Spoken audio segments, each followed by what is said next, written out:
Today, we're talking about the Philadelphia Eagles' offensive performance in the second half of the boys game. If the Philadelphia Eagles want to be the first NFC East team to repeat as division champs in over 20 plus years, we have to do better than 12 rushing attempts for 18 yards in between the tackles. It just isn't going to get the job done. But here's the thing. I'm not going to sit here and give you 3 excuses about why the Philadelphia Eagles' run game and offense went so stale in the second half of that game, because that's not what we need. What we need are the schematic adjustments, or the lack thereof, that Kevin Patullo made in order to endure the losses of players like Landon Dickerson, BVS, Ben Van Sumeren, and Johnny Wilson. And we got to discuss how our passing game has to be part of the solution. So, without further delay, let's go ahead and see what the tape and the advanced analytics behind the play can tell us about everything that happened in that second half. The first play following the stoppage of gameplay is the perfect encapsulation of what occurred in the second half with this Philadelphia Eagles offense. We come out and we're in 12 personnel. We're tight to formation, condensed if you will, guys. And we do use motion. But Landon Dickerson, you can see here, is a bit of a problem. You can tell that he's fighting through something, and his play was just not good in this game as he gets blown up on this play. They're trying to use Jordan Mailata even worse. They're trying to use Jordan Mailata to help out, which then gets Jordan Mailata out of position for his. And you can see right away when we're trying to run between the tackles why in this game in particular we were having such a hard time accomplishing that for a team that was its absolute strength the year prior. There's a lot going on here to kind of break it all down into one, but one thing I can tell you about Landon Dickerson is that this is a guy I trust. I know Landon Dickerson is a good player. So when I can legitimately tell on tape that Brett Toth is playing better than Landon Dickerson, and there was an improvement in play when Toth came in, we're talking about 10 or 11 snaps. I don't want to go too overboard here, but it is noticeable on the tape, guys. I could tell something was going on with Dickerson in this game. A lot of questions are honestly being answered in this clip. The first play coming off of the stoppage. To begin with, how did we supplement Landon Dickerson's play? Well, we just talked about it, right? Jordan Mailata was trying to pitch in and help. You could see that it was causing some commotion, some problems. Guys were getting out of position for things, which probably caused people like Jordan Mailata not to have their best game, to be quite honest. The bottom line is when we came out, we knew we needed a sustaining drive. And that's the thing, guys. If you're going to criticize play calling, we have to contextualize it about what is happening. And what's happening here is that we need a sustaining drive with a 24-20 lead going into the late third, into the fourth quarter to kind of help us seal this game. And that's where truly we struggled, right? That's where truly the struggle came in this game. We couldn't seal it. So how did we adjust to the absence of BVS, Ben Van Sumeren, and how did we adjust to the absence of Johnny Wilson? Well, to be quite honest, when it comes to BVS, what they did is they went to multiple tight end formations, 12 and 13 personnel, which is all over the tape in here. And they got unique in some ways, which we'll show you in a few minutes, but ultimately that's what they did. When it comes to replacing Johnny Wilson, what did they do? Well, Johnny Wilson's absence to some degree, I think, stopped us from being able to spread, right? I mean, the obvious answer is, guys, like, why are we inviting people into the box if we're not getting a push because we're not quite conditioned quite yet. We're still in that preseason-esque mode. We got a guy injured down there playing. Like, why would we invite more and more people into the box? Why didn't we spread them out? Well, that's where Johnny Wilson, I think, really helps the team is when they could go to 11 personnel or even 12 personnel where they could spread you like that. And you got a guy of Johnny Wilson's stature, he can honestly get after you. I think you could see some of the limitations that were coming personnel-wise that we're still adapting to. I don't want to write this off as if they're never going to adapt, guys. I'm just saying we saw it rear its head in this game because we couldn't quite close it the way we wanted to. We had to close it in a very different way, which is going to be a separate video and is also the latter point I made in the intro, which is we need the passing game. We need the passing game, and Jalen Hurts absolutely bailed us out in this game, to be quite honest. There's another play I want to show you that kind of indicates where this team is in terms of trying to facilitate an answer to the question we're proposing here. And that's kind of like, how do you replace guys like Ben Van Sumeren? Like, you can't really play 11 personnel that much. I mean, you could. We can get into that later. They chose not to. Let's just go with that statement, okay? You're in a condensed set. you need to have an answer for BVS. I mean, he was very clearly part of the game plan, and it got detracted. So now we're going to enter in Granson, and I want to show you a play that they had here with Granson and kind of how we handled the Granson situation. Following the stoppage of play, on the second possession at that point, we come out in a 13 personnel look that was a little unique. It's a little different from what we've seen. Okay, this time Jalen Hurts is under center, and we're in an I formation with a lead back initially. Okay, if you look to your field side as the lone wide receiver, you have A.J. Brown. So 13 personnel with plenty of tight ends, right? And then A.J. Brown is your lone receiver on the field. You're trying to get physical, especially when you consider one of your tight ends is kind of playing a lead block role in Granson.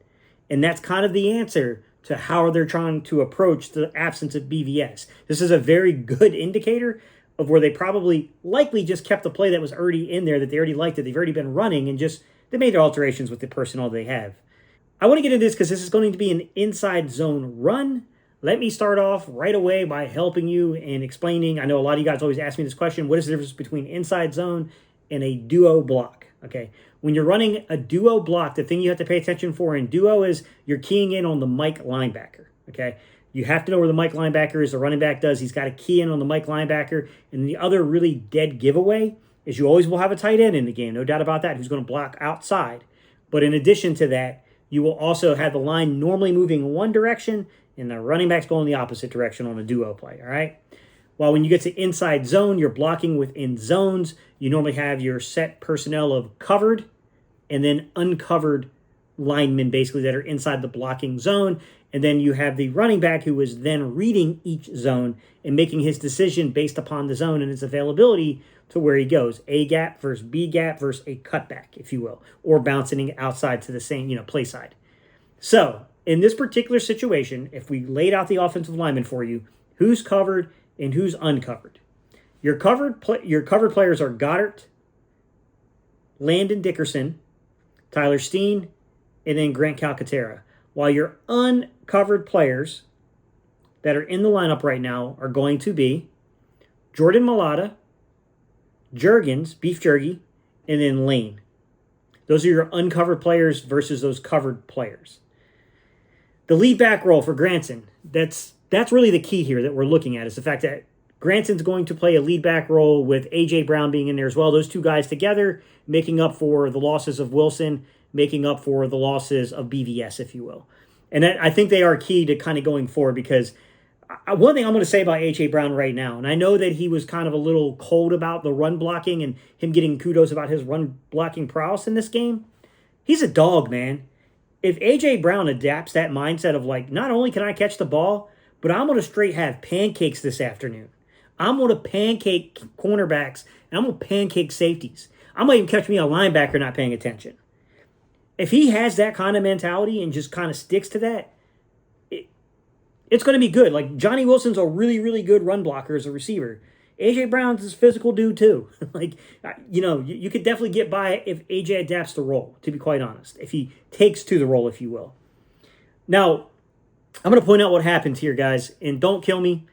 This is nothing personal against the player. Y'all know that I love Landon Dickerson. This is a guy that played down in North Carolina, a couple miles away from where my home is. I was supposed to actually go scout this young man at one point, and I actually didn't go, but the simple point is I'm a fan of Landon Dickerson's play. But I'm also not going to lie to you about what the freaking tape's showing me, because as I slow it down and I show it to you, you're going to clearly notice what happens here, right? If you're looking at your covered versus your uncovered guys, okay? The Eagles are allowing their covered guys to have the assistance with an uncovered guy and then bounce up. So Mailata is going to kick in and help Landon Dickerson, and then Landon Dickerson is supposed to climb to the second level and cut off number 6, okay? The reason that you have, Saquon Barkley in this particular rep not going inside the tackle and bouncing outside the tackle and following Granson is that number 6, which I believe is Donovan Wilson, beats Landon Dickerson to the spot and takes that gap away. So Barkley has no choice but to bounce outside. This is still a really good-looking play. It's still a big chunk. It's a big gainer, right? This will definitely help you sustain a drive. With that said, this could have been a much easier, a bigger layup, or even more yardage here, 10-yard plus one, if we are able to get backside and cut that off, and we're not able to. And I think a large part of that is the fact that I don't think Landon Dickerson was Landon Dickerson in this game. I'm hoping that this mini bye week will help get Landon Dickerson right, because although I thought Brett Toth was serviceable in this game, I don't want to throw any shade at Brett Toth, to be honest. He's not Landon Dickerson when Landon Dickerson is on his game. Because when Landon's on his game, Landon's pretty much one of the best guards in football, especially one of the more dominant guys in the run game in football. So this is something that I'm not going to panic about, just because I do think there's a side conversation that's happening here, and I think it resolves itself with time. I think he's injured. That's what I'm getting to, guys. I don't want to make excuses. I said at the beginning, we're not making excuses, so no excuse for it. We're going to grade him for his play that he had, and he didn't play well in this game. But I'm not scared going forward, because I think that he's going to very clearly get it together, if you will. I want to take a step back for a second and just talk and speak about a few things, guys, about remembering where you are in the course of the season, and never trust week one, never trust the month of September. Don't believe in September Super Bowl champs, because it normally doesn't work out that way. Of course, every now and then you get a 2007, 8, whatever Patriots team that's just really dominant. But most of the time, paper champs don't quite work out, and kinks got to be worked out from teams. I think you got to step back for a second and remember something. These guys are still getting into football shape, and you're dealing with some stuff. Number one, we are dealing with a whole new set of guys and roles, all right? Nick Sirianni's the constant, no doubt about that. Jeff Statlin is a run game coordinator, is definitely like a constant. Jamel Singleton as the assistant head coach, right? Those three guys are they're the constants, if you will, in terms of like the guys in the room, in terms of really important roles for install of the offense and then game planning each week, all right? Those three guys are the constants. But then you got to keep in mind that Kevin Patullo is moving up from the passing game coordinator up to the offensive coordinator role, so he's taking a vital role when it comes to putting together the game plan and pulling from the install to get us where we want to go, right? And he still has a say on the install, of course, as the OC, no doubt about it. But we also got to keep in mind, while this is Patullo's kind of like opening game, it was also Parks Frazier's opening game. And Parks Frazier is the passing game coordinator now. Now, there is some familiarity between Kevin Patullo and Parks Frazier and Nick Sirianni and these guys, right? Probably even Aaron Moorhead, to some extent, probably has some degree of familiarity with Parks Frazier. With that said, the job is still new, and he's got to learn his guys, right? He has to learn about his personnel. He has to learn about A.J. Brown. He has to learn about Devon. He has to learn about what they want to do best, what they do best. Of course, he's got guys to help him along the way, including his current OC, who was the former passing game coordinator. Still got to learn it, right? He still has the responsibility of, he's the guy who's designing up the plays.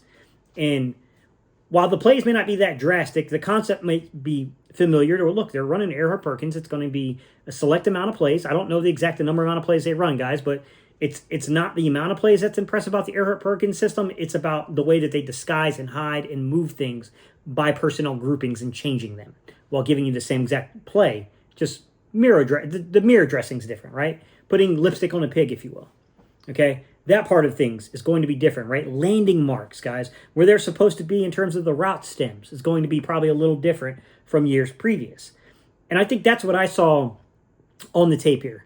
I saw some periods of times where Jalen Hurts clearly bailed us out, but I saw some periods of times where guys were, they were a little tight together, right? I mean, there wasn't appropriate spacing for the route combinations.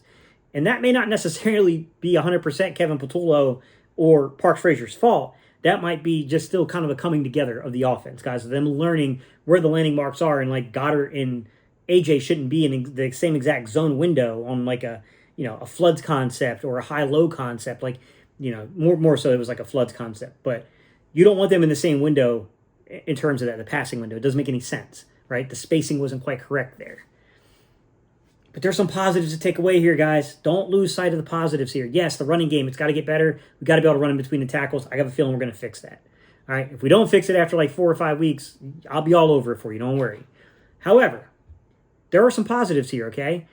For so long, we talked about eye candy, right? Motion, movement, things like that, versus static offenses. I've heard a lot of people claim like, oh man, the offense, basically what they're insinuating is the offense is static. No, it's not. It's really not at all, guys. Like, there's a lot of motion. There's a lot of movement. We can argue if it's, motion and movement that makes sense in the context of actually confusing the eyes of the team. I think it's fair criticism. The question, are we doing that? We don't have to have the answer for that right now. We're only 1 week in, but we can say like, hey, I'm a little concerned that while we are moving and motioning a lot, maybe it's not having the impact we want it to have. We'll have to see. But I will say that it's more, there's definitely more of a dynamic offense to it than there is a static offense that we've seen in years past. I have to disagree with a lot of people there because when you watch the film, it's quite obvious how much we're moving and doing things that mess with the eyes of teams, right?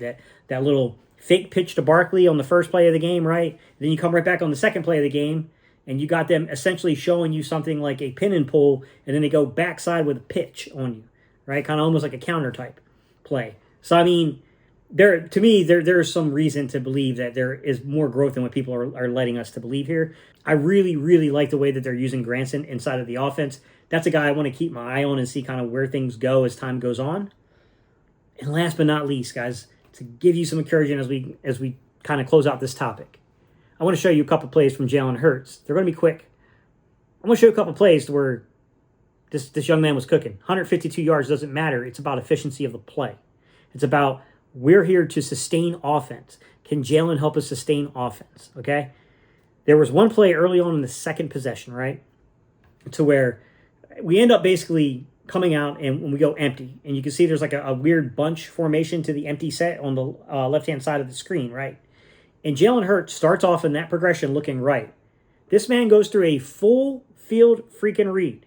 I'm talking pass your first read, pass your second read, pass your third read. He comes all the way back down to the running back. A full field read and gets the ball out to the running back for about a gain of like 8 or so yards.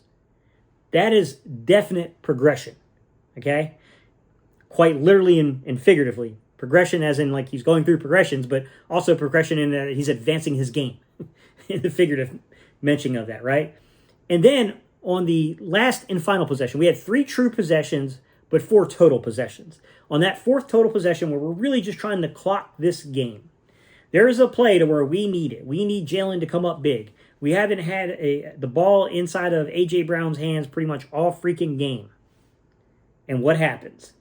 Look at how smooth this pass is, guys. This is called an anticipatory pass. This is throwing with anticipation, okay? This is getting the ball out before the break finishes. This is the things that you want to see from your quarterback when things aren't going your way. That's called taking the team and placing it squarely on your freaking shoulders to close a game.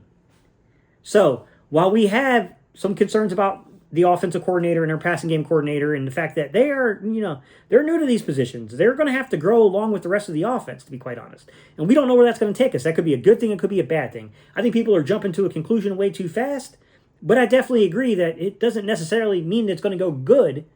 But, I don't see any reason right yet to start panicking the way people are. We have some concerns about, if you look at the whole thing about having dynamic eye candy stuff versus, static, frozen still stuff. Like, when we were doing the static stuff and doing the RPO reads and things like that with Jalen Hurts in the run game and running inside zone, we were at least sustaining drives. And now that we're doing more of this dynamic and kind of eye candy stuff, we weren't doing a great job, right? Landon Dickerson had probably one of his worst games. I probably put film on for him, and I think he's definitely dealing with something, to be quite honest. I mean, he was definitely not playing so well, right? Mulata didn't have his greatest game. I already told you on the last video that I thought Juergens did not have a particularly great game. I don't think he was terrible or anything, but I don't think he was particularly good either. I do think Steen was okay. I think Steen afforded himself quite well. I think he was the guy that was climbing and making his way to the second level with more consistency than anyone else in terms of the run game. And I think, Lane had a little bit of a down game here. I mean, nothing, traumatic or, crazy going on here. He wasn't Lane Johnson, which is basically the best right tackle in football, pretty much. We have a lot to iron out. We have a lot to iron out offensively. I don't know where it's going to take us. All we can do, guys, is go week to week and look what the film shows us and then see sequencing of things. Look at it from the first week to the second week to the third week and just kind of sequence what they're doing. Most of these guys like to play the season in quarters. In terms, not quarters coverage, guys, but quarters of the season, 4-game increments or so, right? Somewhere in that area. We have to look at it that way, guys, and see kind of okay, this is where the first quarter of the season took us. This is what the offense looked like. This is what the offense is going to look like in the second quarter of the season, right? That October kind of time frame, if you will, into maybe early November. Then you got the third quarter of the season, which is November into maybe early December, and then that fourth quarter, which is basically December into the those weeks of January, and then you have the playoffs, which is a completely different thing. We'll see, guys. Let me know your thoughts down below. What did you think? What do you think about some of the concepts I just showed you in the way that we blocked it up? What are your thoughts on why you think we got so freaking bogged down? What are your thoughts about condensed sets versus 3x1 sets and running from them? What do you guys think about the way that they were using guys like Granson and A.J. Brown to basically supplement the fact that we've lost Johnny Wilson now, and we've also, lost BVS. And then we're dealing with injuries along our offensive line on top of it. This mini bye week came at the right time, guys, in my opinion.